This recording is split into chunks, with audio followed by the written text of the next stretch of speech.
Shalom kekasih-kekasih Tuhan. Renungan pada hari ini berjudul Dia Berkuasa. Sebelum kita mendengarkan renungan pada saat ini, marilah kita mengawalinya dengan berdoa. Bapa, di dalam nama Tuhan Yesus Kristus, ya Roh Kudus, berfirmanlah kepada kami pada saat ini dalam renungan pagi ini, karena kami anak-anak-Mu telah siap untuk mendengar. Dalam nama Tuhan Yesus Kristus, amin. Firman Tuhan pada saat ini terambil dari Yohanes 10 ayat 17 sampai dengan 18. Bapa mengasihi aku oleh karena aku memberikan nyawaku untuk menerimanya kembali. Tidak seorang pun mengambilnya daripadaku, melainkan aku memberikannya menurut kehendakku sendiri. Aku berkuasa memberikannya dan berkuasa mengambilnya kembali. Inilah tugas yang kuterima dari Bapakku.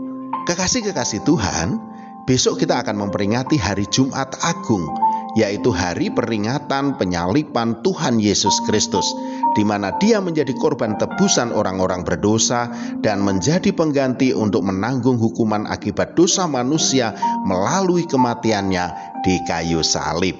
Tetapi di kayu salib itulah kuasanya justru diperlihatkan kepada semua umat manusia, yaitu kuasa yang hanya dimiliki oleh Allah. Dari sejak zaman awal penciptaan sampai dengan sekarang, tidak pernah tercatat bahwa ada orang yang mempunyai kuasa menyerahkan nyawanya lalu mengambilnya kembali, kecuali oleh orang yang bernama Yesus dari Nazaret. Dia menyerahkan nyawanya demi kasihnya pada umat manusia yang percaya kepadanya. Dan 3 hari kemudian dia bangkit dari kematian mengalahkan maut.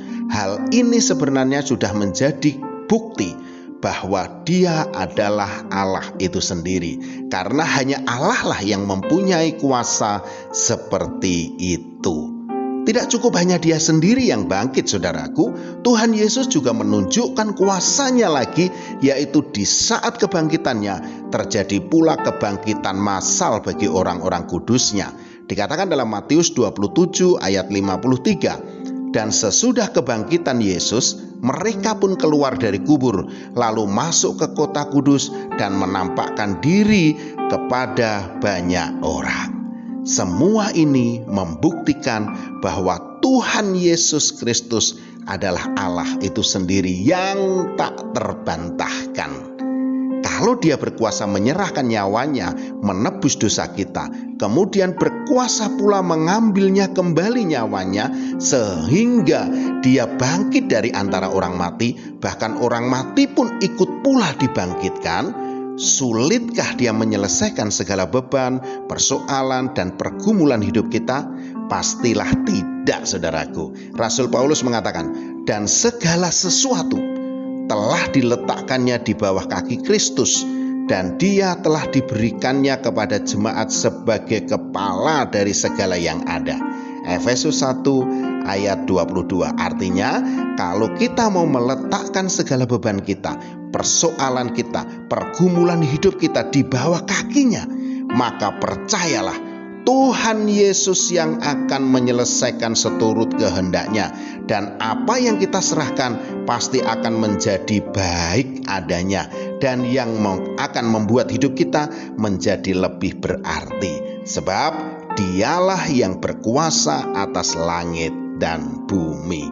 Amin. Mari kita berdoa. Bapa, di dalam nama Tuhan Yesus Kristus, ya Roh Kudus, kami serahkan seluruh aspek kehidupan kami kepadamu. Untuk itu pimpinlah langkah kehidupan kami seturut kehendak-Mu. Dalam nama Tuhan Yesus Kristus. Amin. Selamat beraktivitas dan tetap semangat. Tuhan Yesus Kristus memberkati.